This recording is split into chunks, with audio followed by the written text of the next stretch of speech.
কিছু জায়গার কথা আসলে বলে শেষ করা যাবে না। সেদিন দিয়াবাড়িতে গিয়েছিলাম। এখানে একটা রেস্টুরেন্ট চোখে পড়ল। ফুড কোর্টই বলা চলে। এখানে আরও অনেকগুলো দোকান ছিল। তো রাস্তার পাশেই এত সুন্দর লাগছিল ওনাদের লাইটিং আর অ্যাম্বিয়েন্সটা, দেখেই মনটা চাইলো একটু ঢুকে দেখেই আসি যে কীরকম ভিতরের পরিবেশটা।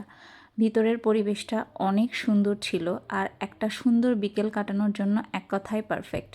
আর এখানে অনেক সুন্দর সুন্দর ফুলের গাছ ছিল যেগুলোতে ফুল ফুটেছিল। আমি দেখে তো অবাক হয়ে গেছি, এত সুন্দর, মাশাল্লাহ। এরপরে আসি চা আড্ডা দোকানের এই ভাই আর আপুটার কথায়। ওনাদের ওখান থেকে আমরা চা আর পাকোড়া খেয়েছিলাম। তো আমি ভাইয়াকে বলছিলাম যে ভাইয়া আপনার হাতের চাটা অনেক মজা। তো ভাইয়া মজা করে বলছিল যে এই চাটা আমি বানাই না, এই সুন্দরী আপুটা বানিয়েছে, আপুটার জন্য পাত্র দেখেন। ওনারা অনেক ফ্রেন্ডলি ছিল আর এত ভালো ছিল যে কি বলবো। মাশাল্লাহ, আমি এরপরে গেলে অবশ্যই ওনাদের চাটা ট্রাই করব।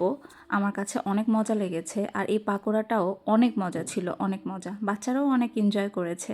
আপনারাও চাইলে ঘুরে আসতে পারেন। এই জায়গাটার এক্স্যাক্ট লোকেশন হচ্ছে মেট্রো রেলের যে পিলারগুলো আছে, 81 নাম্বার পিলারের হাতের বাম দিকে গেলেই আপনারা পেয়ে যাবেন এই জায়গাটা। জায়গাটা অনেক সুন্দর। আশা করি আপনাদের সবারই ভালো লাগবে। Thank you.